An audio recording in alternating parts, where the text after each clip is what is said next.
Seriedad, no. Buenos días. Bueno, hoy vamos a ver algo muy bonito, ¿no? Esto es un taller que va a durar 2 semanas, esta y la próxima, ¿no? Un taller donde vamos a hablar acerca de todo lo que se debe saber sobre las recaídas. Miren, nosotros escuchamos mucho hablar de las recaídas, pero poco de sus síntomas. Vamos a hablar un poco de los síntomas, vamos a hablar el por qué las recaídas, muy aparte de los síntomas, hay otras cosas más en que influyen. Entonces todo eso vamos a hablar en estas 2 semanas, ¿ya? Cualquier pregunta que quieran hacer, me la hacen, ¿no? Y si alguien, ya hay conectado a alguien que nos ayude viendo cómo está el audio, ¿sí? ¿Cuánto tenemos conectado? ¿Unos 5.000? Ya, chévere, entonces.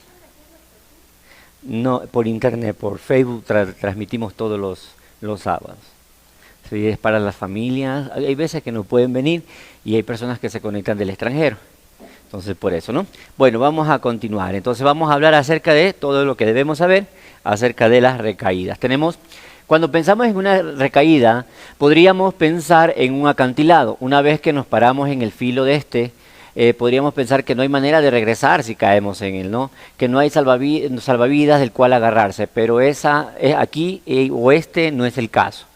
Cuando una persona recae o está por recaer, se puede hacer algo. Muchos dicen, no, ya recayó, ya para qué. No, se puede hacer algo. Sí podemos ayudarlo, sí podemos volver a retomar, ¿no? No quiero decir ni estoy justificando las recaídas. Dice el programa de Narcóticos Anónimos que las recaídas a veces son necesarias, pero no son recomendadas, ¿no? Porque a veces uno se estropea mucho, ¿no? Vamos, sigamos. Dice, la recaída es normal en una recuperación de una dependencia química y cualquiera de nosotros está en riesgo de recaer. En realidad, algunos expertos piensan que la tendencia a recaer es parte de la enfermedad. Si es así, debemos poner atención a las señales de aviso. Es una tendencia, dice. O sea, no es que se da, sino es una tendencia. O sea, todos estamos en que vamos y venimos, porque la recaída es un proceso. No es un evento que, ay, solo me caí, no, sino es un proceso que se va dando por ciertos comportamientos y después la recaída física, ya. Ahí le conviene, ¿no? El comportamiento, recaída emocional o recaída espiritual y esas cosas, y de ahí viene la recaída física, ¿no? Entonces, no tenemos que asustarnos porque es algo que va a pasar, siempre. Va a pasar que siempre va a haber esa tendencia a recaer, que le va a ponerse mal, que a lo mejor se maneje mal un tiempo, entonces todo eso, esas tendencias hay, y ahí es donde nosotros tenemos que hacer algo para ayudarlo, ¿no? Sigamos, dice, la recuperación no es un evento, es un proceso a largo plazo, y a menudo es difícil, requiere disciplina, día que viene, día que va, para mantener las actitudes y acciones que afrontan una nueva forma de vivir. Eso a menudo se siente a través de viejas y nuevas maneras en lucha hasta la muerte, ¿no? Algunas veces las viejas maneras ganan por un momento, pero dice, y volvemos a tomar o a usar esa droga que habíamos jurado no volver a tocarla nunca más. Cuando pasa esto, nosotros recaemos. Miren, siempre va a haber una lucha aquí adentro, siempre. Una lucha entre lo bueno y lo malo. Entre quiero consumir y no quiero consumir. Y muchas veces ganará, pero ya vamos a ver por qué gana. ¿No? Porque el adicto, hay un axioma que dice que la calle es el borrador de la mente. ¿Qué significa esto? Que cuando la persona que consume sustancias deja venir al grupo de ayuda, se deslinda de la clínica, se deslinda de su padrino, de su psicólogo, entonces que tiene la tendencia a recaer, porque como que se enfría, ¿sí? Pero no debemos asustar. Entonces cuando nosotros ya comenzamos a ver esas cosas, nosotros ya podemos hacer algo para ayudarlo.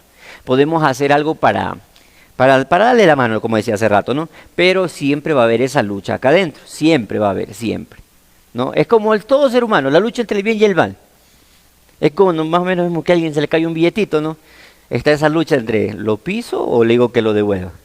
O le digo, señor, se le cayó. Está esa lucha, ¿sí o no? Inclusive, vámonos un poquito más allá. Cuando una chica nos coquetea y uno es casado, ¿no? Está esa lucha entre le sigo la corriente o no. Siempre va a haber esa lucha porque somos humanos.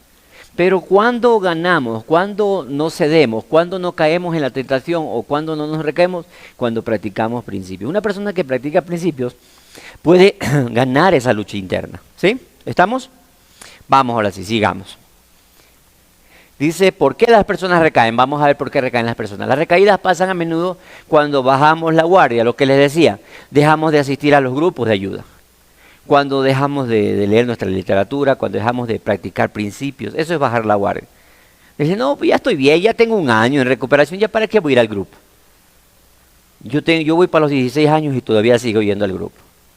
Todavía me gusta ir a compartir. ¿Pero por qué? Porque no puedo bajar la guardia. El momento en que bajo la guardia me mete un puñete la adicción. ¿Estamos? Las cosas están saliendo bien. Cuando nos sentimos mejor que como nos habíamos sentido hace mucho tiempo, nuestros problemas parecen menos o más manejables. Y empezamos a pensar que no tenemos que ir a otra reunión, o de llamar a nuestro padrino o a nuestro psicólogo. Nosotros lo estamos haciendo bien, gracias. Después pasa y no lo podemos creer porque nos rendimos, porque bajamos la guardia. Nosotros no podemos, el adicto no puede. Pero lastimosamente también hay otra cosa, las familias son celosas. ¿Ya para qué te vas a ir a la clínica? Ya estuviste 6 meses, ¿para qué? ¿Para qué vas a hacer esto? ¿Para qué vas a... Ya ven para acá. Entonces no, él tiene que tener siempre su conexión. Él no puede bajar la guardia, no puede. Por eso nosotros tenemos que hacer un frente contra eso. La familia y el equipo multidisciplinario de la clínica, ¿no? Y ahí podemos ayudarla, ¿no? ¿Qué pasaría si no viniéramos al seguimiento? Hasta uno se entretiene, ¿sí o no, Patricio? Uno se entretiene, conversa con personas que están pasando las mismas situaciones. Porque mi esposa me sabe decir, ¿y a vos por qué te gusta tanto? Le digo, porque es en el único lugar donde me entienden. Y se enoja. Ah, o sea, yo no te entiendo. ¿Cómo está? Buenos días. No, sí me entiendes, pero yo hablo de mi enfermedad. Porque nosotros tenemos una enfermedad que es incurable, pero es tratable, llevable, manejable. Entonces, esa situación es clara. Yo puedo hablar con Patricio y decirle, Patricio, me está pasando esto.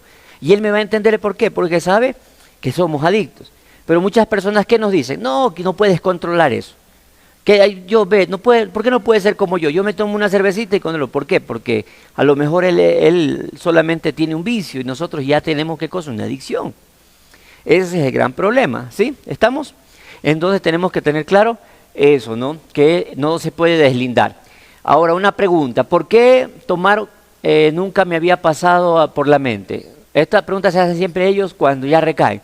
Si yo nunca pensé en beber, ellos no van a pensar de entrada en drogarse o alcoholizarse. Ellos van a pensar en qué, en mentir una vez más, en manejar las cosas a su manera una vez más, y después viene el consumo. Entonces ese es el gran problema. Ellos no se les pasa por la mente consumir, pero sí hacer todas las cosas negativas que hacían cuando estaban en consumo, ¿sí? Vamos a ver, otra pregunta. Dice, las cosas estaban saliendo grandiosas, como fumarse un puro daña tanto, o tomarse una copa, o drogarse, ¿por qué daña tanto? Miren, no es la cantidad, es el hecho. Cuando una persona recae, así se haya tomado 2 copas, es el hecho. Que significa, ¿qué cosa? Que ha venido teniendo un proceso negativo y que no se dio cuenta. Entonces tenemos que entender que ahora muchas veces dicen, no, pero tú fumas marihuana, tómate una cervecita conmigo. No, es todo o nada. Todo o nada. Hay muchos usuarios que se meten en esa idea, que dicen que, no, yo tengo problemas con la base de cocaína, entonces puedo tomarme unos traguitos. No. Dice el programa, toda sustancia que altere nuestro estado de ánimo. Y el alcohol es la droga puerta para muchas otras sustancias. Entonces no se puede. O si tenía problemas con el alcohol, ahora voy a fumar marihuanita. Tampoco se puede. Ah, no, tenía problemas con el alcohol, entonces puedo fumarme un cigarrillo. Tampoco. El cigarrillo es otra sustancia que altera el estado de ánimo. ¿Estamos? ¿Sí? Cigarrillo no se debe, yo recomiendo, no tiene que ser todo o nada, si no, no funciona, pues esto, sí. No funciona, dígame.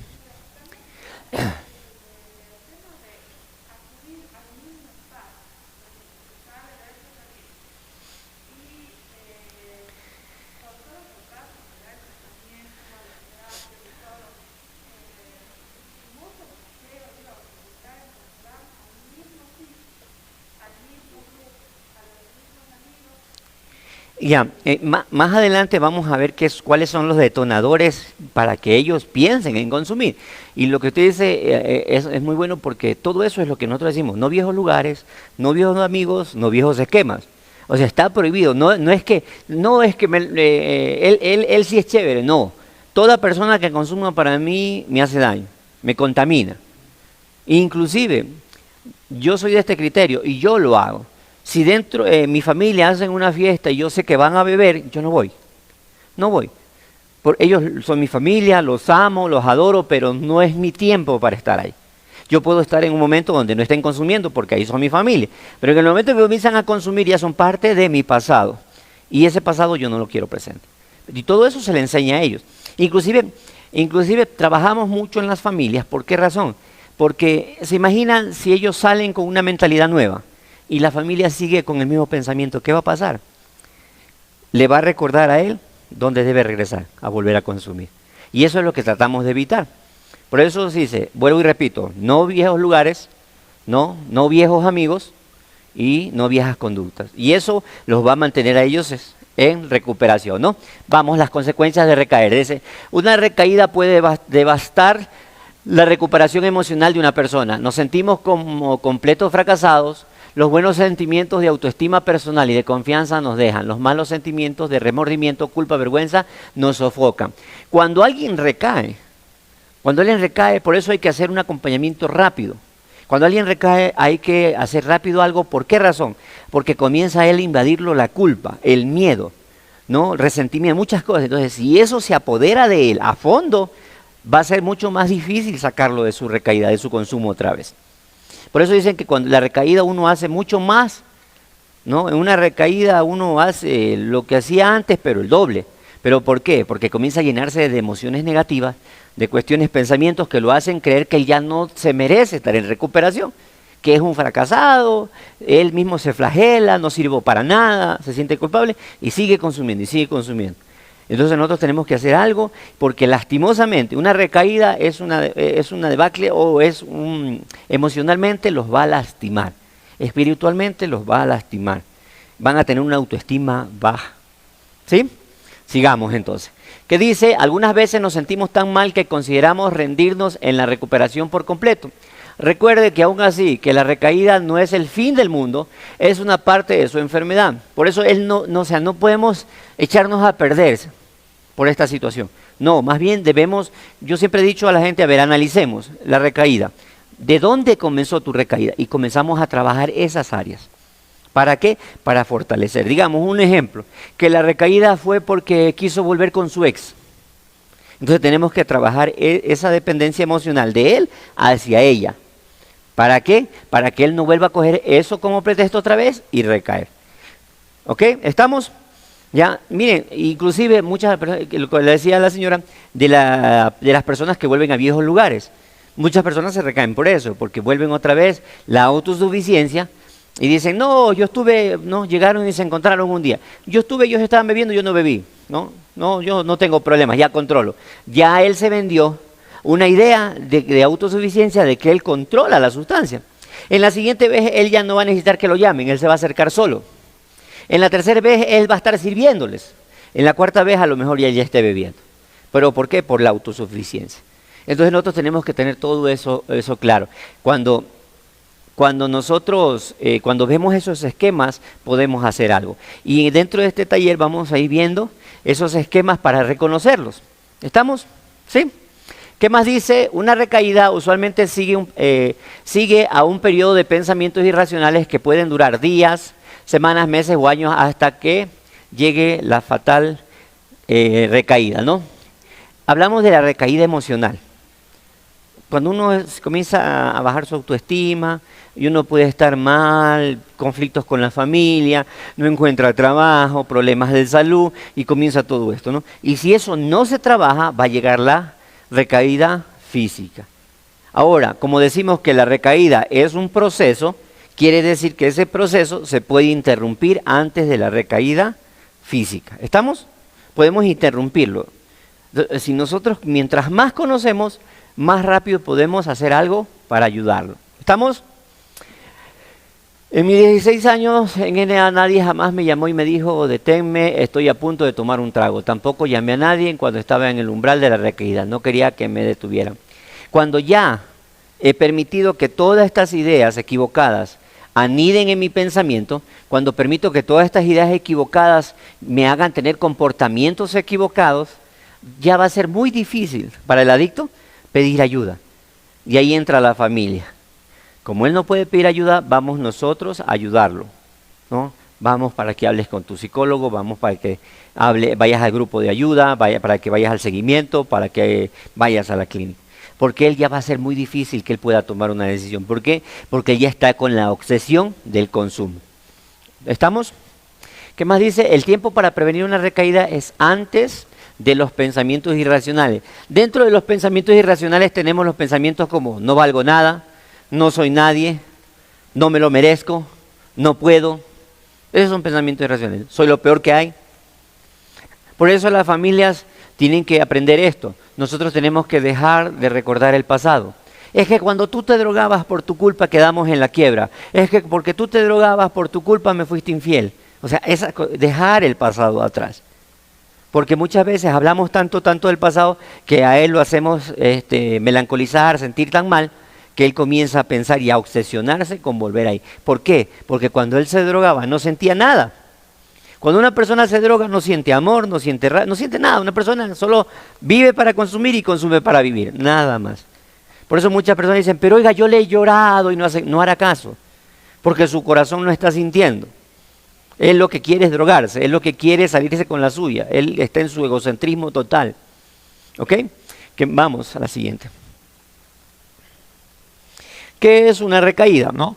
Una recaída es un proceso y no un evento aislado, un proceso que tiene un comienzo y sabemos que va a tener un final. Entonces, como es un proceso, fácil es reconocerlo.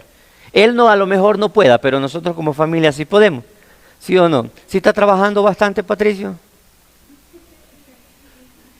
Vean, dentro de los síntomas de la recaída, trabajar mucho es un síntoma. Por eso nosotros tenemos una cruz que se llama la cruz de la vida o de la sobriedad, que dice, la parte de arriba dice diversión sana, trabajo. Tiene que haber, lo mismo cantidad de trabajo tiene que haber de diversión. Y dentro de la diversión está lo que paso con la familia, recrearme con la familia, los hobbies, pasear, esas cosas, ¿no? La espiritualidad y el amor son los otros extremos. Yo no puedo estar muy espiritual. ¿Qué significa eso?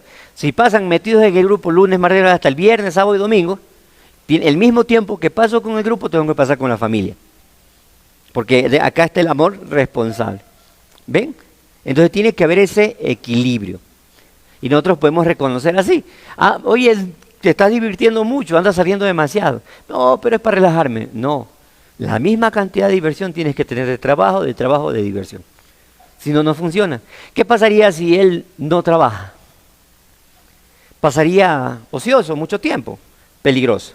Porque el adicto tiene que tener la cabeza y las manos ocupadas, ¿no? ¿Qué más dice? Una recaída se compone de una serie de pasos que se van dando lugar, en la vida del individuo por influencias. ¿Qué son las influencias? Detonadores.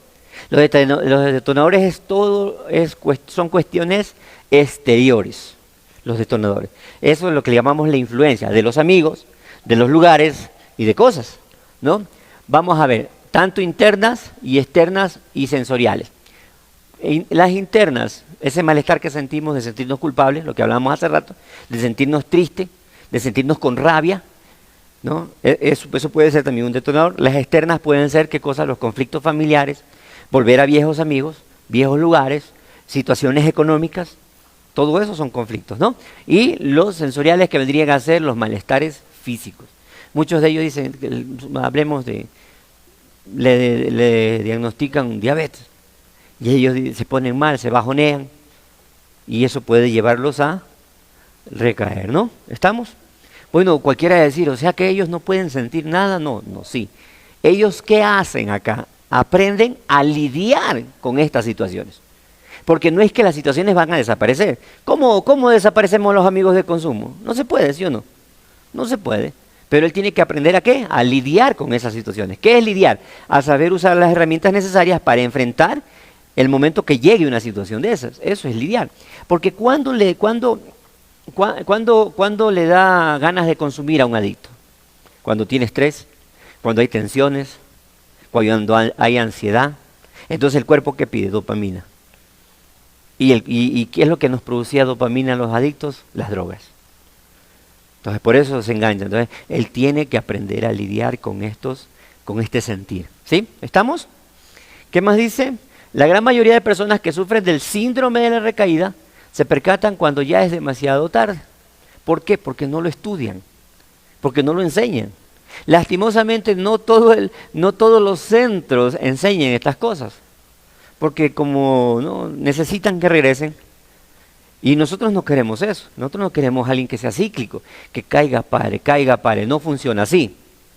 Necesitamos una persona que ya haga una vida normal de largo, ¿sí o no? Porque no, tampoco hay economía que aguante. ¿Estamos? ¿Sí? ¿Preguntas? ¿Cómo estamos, mijo, con la transmisión? ¿Cuántos están? ¿Ya hay unos 5.000 conectados? 8.000, vean, bueno está. Así sí juego. Ahorita tengo más gente viéndome a mí que a Isa cuando hizo el paro, ¿no? Estoy bien entonces, vamos bien entonces, ¿no? Bueno, vamos ahora a ver ciertos esquemas, ¿no? En conclusión, una recaída es, ojo esto, una crisis no resuelta. Una crisis no resuelta. ¿Qué vendría a ser una crisis? Un cúmulo de problemas, un poco de situaciones que causan malestar, como lo que decíamos hace rato, como estrés, como tensión, como ansiedad, ¿no? Eso es una crisis no resuelta, que no la hablo. Por eso es necesario que ellos vengan al grupo de seguimiento. ¿Para qué? Ellos en el grupo de seguimiento se paran y comparten su problema, hablan, ¿no? Y terapéuticamente hablar ayuda a bajar la tensión, 1, y 2, y reciben una sugerencia de lo que ellos tienen que ver o tienen que hacer. ¿Por qué razón? Porque muchas veces nosotros no sabemos cómo actuar y necesitamos la ayuda de otra persona. El quinto paso dice, ¿no? Ante Dios, ante otro ser humano y ante nosotros y otro ser humano. Ahí está ese otro ser humano que nos puede dar esa sugerencia que necesitamos. ¿Estamos? Entonces yo tengo que tener claro eso. Entonces por eso una crisis, no puedo permitir que él entre en crisis. ¿Qué es entrar en crisis? Que él se acumule. Decirle, no, Carlos, verás, ya tienes un mes que no vas a seguimiento. ¿Qué esperas? ¿Por qué? Porque se acumula. Y nosotros somos como una ollita a presión. ¿Qué pasa cuando a la ollita a presión se le acaba el agua? ¡Bum! ¿Cierto? Y golpea a quien esté cerca. Así somos los adictos. En el momento en que explosionamos, lastimamos a quien está cerca. Y a veces son personas que no tienen nada que ver en el asunto nuestro. Pero lastimosamente, nuestra falta de capacidad de buscar la ayuda hizo que tengamos y nos metamos en una crisis que no está resuelta. Una crisis resuelta. Verán, todos los seres humanos llegamos a tener momentos de crisis. Pero las crisis hay que resolverlas, hay que enfrentarlas, hay que trabajarlas. Pero si yo me las trago, si yo se van a acumular y tarde o temprano me van a hacer recaer. Y vamos a ver cómo se forma una crisis no resuelta con los adictos. ¿Estamos? Enredos emocionales. El programa dice que no tenemos que tener enredos emocionales por lo menos un año. Pero muchos creen que los enredos emocionales son una relación con una persona. O sea, que ellos consigan novia, que ellos tengan esposa, no pueden tener. O sea, y ya los que están casados, bueno, ahí ya voy a explicar cómo son realmente los enredos emocionales, ¿no? Un año no puedo tener enredos emocionales, pero ¿qué significa verdaderamente los enredos emocionales? Un ejemplo, yo discuto con Patricio y me voy enojado. Y paso enojado toda la semana, y cada vez que lo veo a Patricio, me enojo. ¿Qué significa eso? Que tengo un enredo emocional. Si yo peleo con mi pareja, ¿no? Peleo con mi pareja, y no hablamos después de la situación, y nos resentimos, y dejamos eso ahí, y seguimos resentidos, y después en la próxima pelea, peleamos por lo que pasa ahorita y por lo anterior. ¿Qué es eso? Un enredo emocional. Entonces los enredos emocionales no solamente son relaciones con otra mujer o otro hombre. No, enredo emocional es todas esas emociones que me hace sentir a alguien que no las trabajo, que no les busco solución. Esos son los enredos emocionales. Supongamos demasiado, y si yo estuviera demasiado alegre, si me emociono, ¡wow! También es un enredo emocional, porque nosotros somos de extremos, ¿no? Entonces yo tengo que, así como me emociono, tengo que tranquilizarme. Entonces un enredo emocional es de pasar demasiado alegre. Suena ilógico, pero es así. Entonces los enredos emocionales son hacia cualquier persona que provoque en mí una emoción, sea buena o sea mala. Y yo me la lleve y permita que esa emoción se vuelva un sentimiento y a lo mejor se vuelva un resentimiento, rencor y hasta una venganza. ¿Estamos? Porque así funciona esto. Un enredo emocional es esa emoción que siento, que la vuelvo un sentimiento y después estoy rencoroso con esa persona y después quiero hasta vengarme. Y muchas veces voy a drogarme por querer que él sienta daño. Un ejemplo, tengo un enredo emocional con mi papá. Discuto con él y no podemos resolverlo y tanta cosa.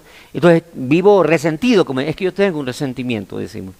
Pero ese resentimiento se vuelve rencor si no lo trabajo. Para eso tiene que venir al grupo, para eso él tiene que estar en contacto con su psicólogo, con su padrino. Porque si no, ¿qué va a suceder? Él va a volverlo venganza y dice, a mi papá lo que le va a doler es que yo me recaiga y me voy a justificar en eso. ¿Y qué va a pasar? Una recaída. ¿Sí estamos claros en eso? ¿Sí vamos clarificando? Dígame. Claro, no hay problema. Sí. Ahí en la entrada pagué la entrada, no se preocupe, $10.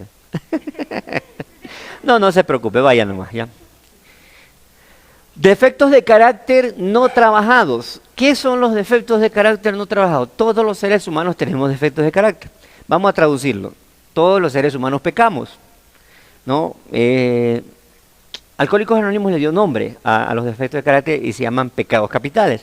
En la Biblia son pecados. Son 7, ¿no? Si han escuchado de eso, ¿no? Ira, gula, pereza, avaricia, todas esas ahí, ¿no? Son 7, ¿no? Entonces nosotros tenemos que llamarlos por su nombre y reconocerlos. Cada defecto de carácter tiene su contrapunto. Vamos a poner un ejemplo. La soberbia, que es el orgullo. La soberbia es un defecto de carácter, la mamá de todos los defectos, y tiene un contrapunto que es la humildad. Entonces y otra cosa, ¿sabe por qué la mayoría de los usuarios tiene problemas con los defectos de carácter? Porque los defectos de carácter nosotros no los sentimos, no los vemos.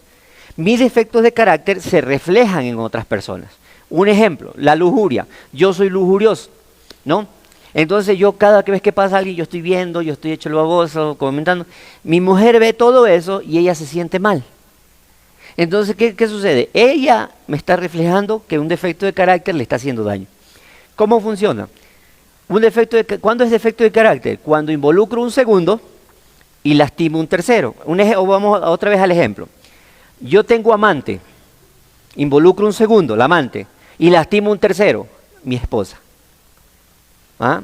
O si no, vamos a verlo más claro. Lastimo un segundo, involucro un tercero. Lastimo a mi esposa, involucro un amante. Así son los defectos de carácter, ¿no? Entonces, cuando ellos no trabajan bien sus defectos, en el 6º y 7º paso, ellos tienden ¿a qué? A volver a dejar que los defectos se apoderen de. Los defectos de carácter, ¿qué son en sí? Los defectos de carácter son instintos naturales que Dios nos dio, cuando se tiranizan, se vuelven defectos. Hablemos, el instinto sexual. ¿Qué es el instinto sexual? Dios nos lo dio ¿para qué? Para poder tener relaciones con mi esposa, ¿no? Disfrutar de eso, tener hijos, procrear, en el marco del matrimonio. Cuando se sale del marco del matrimonio, ¿no? Que ahí entra el tercero que digo, que es la amante, ya se vuelve lujuria. Cuando yo, dentro del matrimonio, yo tengo relaciones sexuales con mi esposa, pero yo comienzo a ver pornografía y comienzo a masturbarme, ¿qué estoy teniendo? Ya se tiranizó y se volvió defecto de carácter. ¿Sí? Nosotros los seres humanos tenemos el instinto económico, el instinto emocional, el instinto de compañía y el instinto sexual. Todos venimos con eso, pero en el transcurso los vamos distorsionando. Muchos dicen que son los defectos de carácter son los temperamentos distorsionados. ¿Estamos? Sí, vamos clarificando. ¿No están aburridos?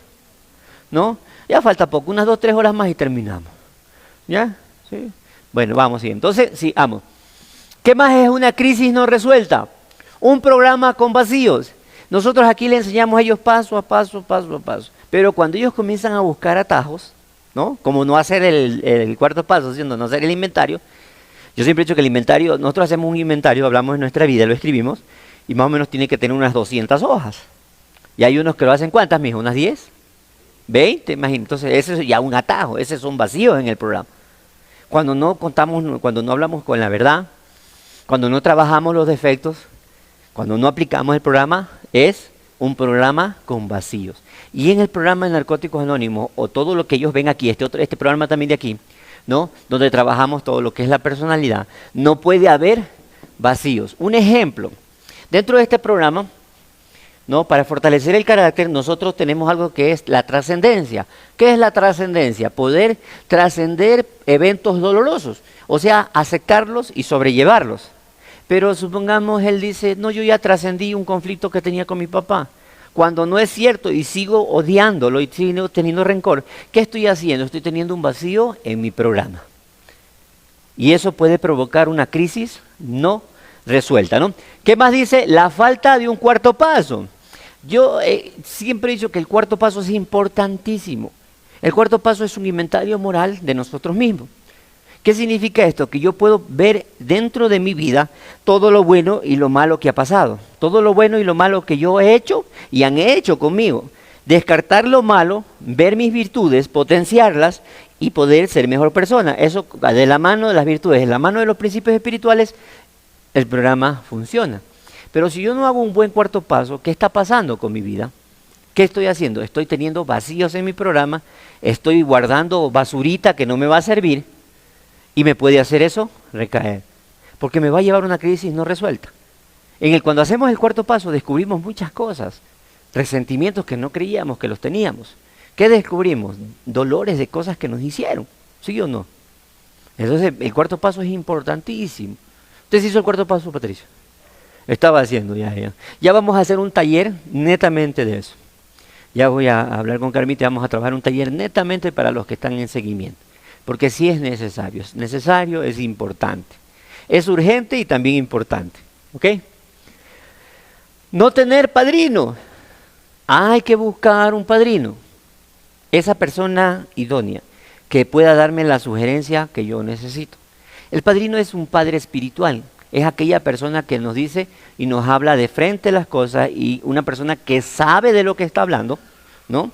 Pero ahora muchos de ellos escogen un padrino, Dios mío. Ah, esos padrinos dan miedo. Baja de los tanques, se llama esa cosa, ¿no?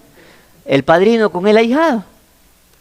El padrino vendiéndole cosas chuecas al ahijado, ¿no? El padrino sacando y dice, mijo, quiero un cigarrillito al ahijado. No. Entonces el padrino tiene que ser una persona que sea coherente en su vida. El padrino tiene que ser una persona que tenga mínimo 2 años en recuperación, que él también tenga padrino y sobre todo, que concuerde lo que él dice con lo que él hace. Es muy importante. Entonces él va a poder dar la sugerencia indicada al ahijado porque tienen una identificación entre ellos. Necesita. No es necesario escogerlo aquí adentro, no es necesario. Pero cuando ellos ya vayan a otros grupos, conozcan más gente, hay una diversidad de personas muy capacitadas que ellos podrán escoger como padrino. Pero es necesario tener un padrino. Pero mientras tanto, aquí ellos tienen compañeros de rendición de cuenta, que son sus compañeritos, sus mentores, que son los psicólogos, que somos todo el personal que nos ponemos aquí al frente a dar las terapias, somos sus mentores. Hacemos un papel provisional del padrino. ¿Ok? ¿Estamos? ¿Por qué sería, ahí un poquito más, por qué también sería necesario tener padrino? ¿Por qué creen que podría ser? El padrino es una persona de carácter que muchas veces tendrá que frenarlos a ellos. Porque ellos, como dentro de la casa, ellos ya le tienen el golpe cogido a papá, a mamá, ¿no? Entonces son muy manipuladores. Entonces el padrino es esa persona que le dice, a ver, un momento, ¿qué vas a hacer? ¿Qué estás haciendo? Eso no está bien. ¿Sí? Por eso es el padre espiritual prácticamente del ahijado. ¿Qué más dice? Fondos propios y robados no trabajados. Esto es una locura. ¿Los fondos qué son? Todas las cosas negativas que yo hice y que hicieron conmigo. Pero ahí, y esos son los míos. ¿Y los fondos robados cuáles serán? Cuando comenzamos a compararnos. Cuando el adicto se compara y dice, ¿cuál es su nombre? Milton. Cuando el adicto dice, no, pero Milton, él ha hecho peores cosas, ¿no? Yo no estoy tan mal. Ping, ya me metí la idea del consumo. ¿Por qué? Porque no estoy tan mal. Entonces, ¿qué estoy diciendo? Entonces estoy diciendo que todavía puedo consumir y antes de hacer lo que hizo Milton me detengo. Por eso ellos tienen que trabajar, ¿qué cosa? Sus fondos correctamente. Y para eso es el cuarto paso, si no, no funciona. Entonces, esa es una crisis no resuelta cuando se dan estas situaciones. Dice, todo esto funciona como un proceso y no es un evento aislado y se lo llama proceso de la recaída. ¿Hasta ahí hay preguntas? ¿No? ¿Alguien me ayuda con la hora? ¿No? 10 aquí, 10 a las 11. Estamos bien entonces, ¿estamos con cuántos? ¿8.000? 6.000, está bien. Vamos, sigamos entonces. Ahora vamos a ver el proceso de la recaída, justo como usted nos preguntaba hace rato, ¿no? El proceso de la recaída funciona con algo que es detonadores, pensamientos, la obsesión y el uso de la sustancia. ¿Qué son los detonadores? Ahí tenemos personas, lugares, cosas asociadas al uso. Personas. Supongamos, yo me encuentro con él y yo consumía con él. Y me encuentro, entonces, ¿qué va a pasar? No es que lo voy solamente a saludar. Mi cerebro me va a recordar todos los momentos buenos y agradables que tuve con él. Entonces, mientras yo menos contacto tenga con personas de consumo, o sea, o de mi círculo social, nosotros le llamamos a esto redes sociales de consumo. Mis redes sociales de consumo, mientras yo me mantenga alejado de eso, funciona. Por eso a ellos se les recomienda, borren números de teléfono, si es posible cambien el chip. Tienen amigos, bloqueen todos los amigos, eliminen los amigos de Facebook o hagan un Facebook nuevo. Pero la cuestión es, saquen todo eso ahí. Todas las personas relacionadas. Por más, y ahora aquí hay una cuestión, y si es un pariente mío, ¿cómo hago? Si es mi primo, ¿cómo hago? Muy sencillo, él es mi primo. Lo saludo, tengo respeto, conversaré, pero cuando él quiera activarse, yo tengo que salir. ¿No? Cuando, supongamos, mi papá, él siempre bebe en la casa. Ellos tienen que aprender a estar viendo que todo está mal. Entonces yo tengo que aceptar la realidad. Bueno, mi papá está tomando, yo me voy a mi cuarto. O salgo a darme una vuelta. Esa es la forma de que no se detonen los pensamientos. ¿Por qué? Porque las personas, los lugares y las cosas me hacen pensar en el consumo. Y eso se llama detonadores o disparadores. Y estos, a su vez, disparan pensamientos. Un ejemplo, por eso nosotros decimos, no vayas a viejos lugares. Si él va a viejo lugar, ¿qué va a disparar la mente? ¿Un pensamiento de qué? De consumo. Pues aquí estaba chévere, aquí conocí a esa muchacha, ¿no? Uno comienza a recordar lo bueno, lo agradable, y eso genera dopamina, como decía, y eso me hace pensar en consumo. ¿Estamos? Entonces, ¿qué más? Dice cosas asociadas al uso. Ahora yo digo, ¿y cómo hacemos pues para cerrar todas las discotecas o todos los lugares de consumo? No se puede, ¿sí o no? Entonces, ¿qué tienen que hacer ellos? A ellos se les enseña a lidiar con eso. ¿Qué significa? Que si ellos saben que aquí consumía, ellos tendrán que ir por otro lado. Si saben que a una reunión no pueden ir porque ahí todos beben, él tendrá que tomar una decisión y no ir. Por eso, y muchas familias se enojan, ¿no? Mi hijo, vamos, que es el bautizo del sobrino de tal persona. No, mamá, yo no me... No, pero como mira, nos vas a marginar, que esto saliste aburrido, que... No, si él le dice a usted que no quiere ir, respete eso. Porque él está diciéndole en un mensaje escondido, no estoy preparado, tengo miedo de recaer, no voy a ir. ¿Sí? Entonces tengamos muy en cuenta esas cosas. ¿Estamos? ¿Qué más dice? Entonces tenemos los pensamientos. Los pensamientos son esas ideas irracionales ¿será que consumo? Sí, era chévere. Inclusive hay una idea, hay algo que ellos dicen siempre. Cuando yo estaba consumiendo, ni gripe me daba. ¿Se acuerdan? No es que no nos daba la gripe, sí nos daba, pero como estábamos tan intoxicados, no sentíamos. Entonces, ese pensamiento de que ¿será que pruebo una vez más? ¿Será que si en vez de marihuana consumo alcohol me hará daño? O sea, ese pensamiento. Entonces, si yo puedo hacer algo para interrumpirlo. Interrumpo ese pensamiento y ya no se vuelve una obsesión. Una obsesión, ¿qué sería? Las ganas de consumir, esa obsesión de que no, yo tengo que consumir, y comienzan ellos con sus sudoraciones, con sus malestares. ¿Pero por qué? Porque ya se metieron en la idea y ya el cuerpo comienza a pedirle sustancia.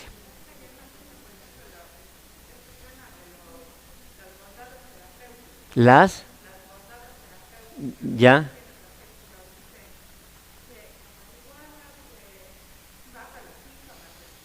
Uh-huh. Claro, lo que pasa es que no nos explican, hablan de la marihuana, pero no es la marihuana la que tiene bondades terapéuticas. La marihuana tiene muchos componentes, ¿no? Lo que es el THC y todas esas cosas, tiene sus componentes. Y hay dos componentes que son medicinales, pero aislados de los demás. Pero eso no le dicen a la gente. Tiene mucho, tiene su lado, pero más es el lado negativo.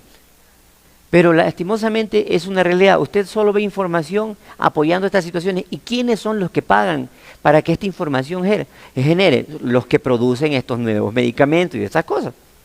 Pero realmente, y es verdad como usted dice, la marihuana provoca impotencia, la marihuana provoca homosexualidad. Sí, la marihuana provoca, inclusive sube a tal grado el líbido que muchas veces la persona que está en estado en esa ingesta de marihuana no reconoce a quién tiene al frente y puede llegar hasta abusar de una persona. Esa es nuestra, pero eso no les dicen, no dicen, inclusive lastimosamente es una realidad. Cuando hablamos de estos temas en las redes sociales, los motores de búsqueda nos hacen un stop para que la información no corra como las otras informaciones. Lastimosamente es una realidad. Y nadie quiere hablar de esto, pero ¿por qué? Porque todo genera. La marihuana genera dinero. Y las personas que están hablando de medicina, supuesta medicina, ellos están recibiendo un ingreso, pero no les dicen a ellos los daños colaterales, ¿no? Lo que usted dice, ¿no? La depresión y otras cosas más. Otras cosas más. Un ejemplo, los pulmones son esponjosos, ¿no? Entonces, ¿qué sucede cuando consume uno marihuana? Y esto uno dice que respira mucho mejor. No es que hace bien para el COVID, no. El problema es que los pulmones se estiran y por eso no, como que respira mejor. Pero esto es como una banda elástica que de tanto estirarla llega un momento que se quedó así y ya no funciona. Hablando de la cuestión sexual. Sobre todo en el hombre, nosotros tenemos algo que son cavidades esponjosas dentro de nuestro miembro, ¿no? ¿Y qué sucede? Que cuando uno consume marihuana hay una erección mucho más fuerte, pero ¿qué pasa? Como son cavidades esponjosas, ¿qué sucede? Llega un momento que también se estiran demasiado y ya dejó de funcionar. Cuando uno consume marihuana, alcohol o base de cocaína, también sube la presión arterial. El corazón bombea más. Y corremos riesgo de qué cosa? De muchas cosas, como trombosis, como paros cardíacos, ¿no? ¿Estamos? Entonces, pero eso no nos dicen esa información, porque realmente no conviene. Lastimosamente es una realidad. El 60-70% del circulante de este país es de las drogas. Pero eso no nos dicen tampoco. Porque si realmente quisiera el gobierno combatir el narcotráfico, ya lo hubieran hecho. Pero no les conviene. Porque ese dinero da la vuelta aquí mismo. Esa es nuestra realidad. Eso es lo que vivimos ahora. Si realmente el gobierno quisiera hacer algo por las adicciones, no estuviera molestando tanto a los centros, haciendo exigencias ilógicas, exigencias locas, cuando los locales que ellos tienen para personas que tienen problema de consumo no tienen ni el 30% de lo que ellos nos piden a nosotros. ¿Pero por qué? Porque lastimosamente no les conviene. A un gobierno no le conviene un pueblo educado, no le conviene un pueblo con salud, no les conviene. Esa es nuestra realidad. Yo sé que me voy a meter en líos por lo que estoy diciendo, pero es una realidad. Eso es lo que nosotros vivimos. ¿Sabe cuándo va a cambiar la educación de nuestro país? Cuando los políticos pongan a estudiar a sus hijos en las escuelas fiscales. Ahí va a cambiar la educación. Si no, no. ¿Sabe cuándo va a cambiar la salud de nuestro país? Cuando los señores políticos se hagan atender en los hospitales públicos. Ahí va a cambiar. Pero mientras tanto no. ¿Por qué? Porque cada cual jala agua por su molino. Y ellos necesitan muchas veces que el pueblo esté enfermo. No muchas veces, siempre. Que el pueblo sea ignorante, que el pueblo esté enfermo. Esa es nuestra realidad. Y por eso permiten lo que usted decía, ¿no? Esas publicidades. Y ya estaban con ese tema, queriendo legalizar esa situación, cuando no debería ser así. Ya estamos viendo el ejemplo de otros países que económicamente a lo mejor hay un movimiento, pero ¿qué está pasando con su pueblo? Se elevaron los índices delictivos, los abusos, bajó lo intelectual de las personas. ¿Sí? Eso está sucediendo, esa es nuestra realidad.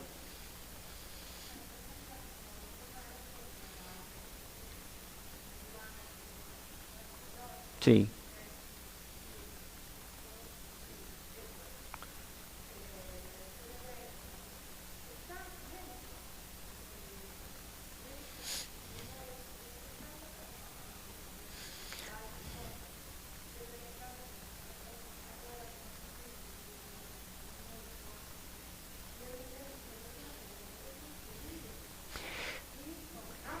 Ya. ¿Y por qué se provoca la depresión? Porque el cuerpo, en su tolerancia, en su dependencia, el cuerpo tolera y depende. O sea, ¿qué sucede? Ellas quieren más el medicamento porque tolera más el cuerpo y dependen de eso. Y eso, y se vuelven igual adictos. Pero, ¿por qué estos médicos recetan? Porque reciben beneficios, regalías, reciben premios y muchas cosas más. Las personas que hacen visita social saben un poco más de eso. Yo conversaba con alguien y me decían que, o sea, siempre reciben alguna cosita, ¿no? Regalos y esas cosas, ¿no? Pero, bueno, como decía mi esposa, afuera está todo de cabeza, pero de la puerta para acá yo soy el que educo a mis hijos, yo soy el que formo mis hijos. Entonces, yo soy muy claro en lo que pienso. Yo no comparto esa idea de esos medicamentos, no comparto muchas ideas, no comparto esto de la inclusión, ¿cómo es ahora con esto del género y esas vainas? No comparto porque si hubiera inclusión, ¿por qué no incluimos a las personas discapacitadas? ¿Por qué no pone no que no podemos discriminar a estas personas? Si vamos a hablar de inclusión, hay personas ciegas, hay personas incapacitadas, ¿no? ¿Por qué no los incluimos a ellos también? Entonces no es inclusión, eso se llama degenerar. Eso es una degeneración lo que está hablando. Entonces yo de puertas para adentro crío a mis hijos, entonces yo sé lo que les enseño. Y yo en ese aspecto no tengo tapujos de decir las cosas cuando doy estas charlas porque, discúlpenme, mis derechos comienzan donde terminan los derechos de otros. Entonces yo defiendo mis derechos. Ellos tienen derecho a hacer su vida con lo que ellos quieran, pero ellos no tienen ningún derecho a imponerle ese pensamiento a mis hijos. Entonces ahí es donde brinco yo, porque es una realidad. Hagan lo que quieran, pero no se metan con mi familia. No es que el niño tiene derecho a tomar una decisión. No. Dentro de mi casa, cuando él tenga 18 años y para arriba, que haga lo que le hagan. Pero mientras tenga los 18 para abajo, yo tengo que dirigir a mis hijos. Esa es la función como padre. Y si hablamos de inclusión otra vez, yo a mi hijo le enseño a ser inclusivo. ¿Cómo? Respetando a las personas de otras razas, respetando a las personas que tienen problemas de incapacidad, respetando a otros niños. Eso es inclusión. Eso sí es enseñar. Y no las tonterías que nos están vendiendo ahora. Pero, ¿de quién depende? De nosotros. ¿Cómo? Controlemos lo que ellos ven. Ya hay dibujitos, ¿se han visto los dibujitos LGBT? Hay esos dibujitos, hay que controlar lo que ven en redes sociales. Son nuestros hijos. Pero ¿qué hacemos nosotros? Toma el teléfono, ¿no? No, tenemos que controlar. Mi hija está ahorita ahí con su teléfono. Yo tengo conectado ese teléfono a ese teléfono. Y yo en el buscador veo todito lo que ella ve. Todo. Así de sencillo. Yo no me hago lío. Y ella tiene puesto en el teléfono que le damos, ella tiene puesto el control parental. Hay muchas cosas que ella no puede ver si las busca. Así funciona. En la internet de mi casa tenemos puesto el control también de ciertas páginas. Eso podemos hacer los padres. Usted a lo que adquiere el internet, usted dice, yo no quiero que estas páginas salgan, y ahí ponen el control. Ya está. Así podemos hacer algo. Y nos evitamos tantos riesgos. ¿Ok? ¿Y por qué estamos hablando de todas estas cosas? Bueno, no importa. Bueno, sigamos entonces. Los pensamientos de la obsesión, si yo puedo interrumpir el proceso de la recaída entre los detonadores, el pensamiento de la obsesión, muy bueno. Pero hay que tener mucho cuidado porque cuando ya llega la obsesión es mucho más difícil. Entonces, ¿qué tengo que hacer yo? Aprender a interrumpir. ¿Y cómo vamos a aprender a interrumpir? Reconociendo los síntomas de una recaída. Y eso lo vamos a ver la próxima semana. ¿Qué les parece? Si aprendimos, dime, mijo.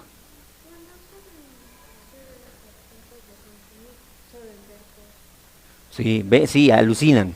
Ven fantasmas, ven un poco de cosas, dependiendo de la sustancia, mijo. Hay sustancias depresoras del sistema nervioso central, hay sustancias estimulantes, ¿no? Dependiendo de la sustancia son los efectos, ¿no? Pero todas hacen daño, todas hacen.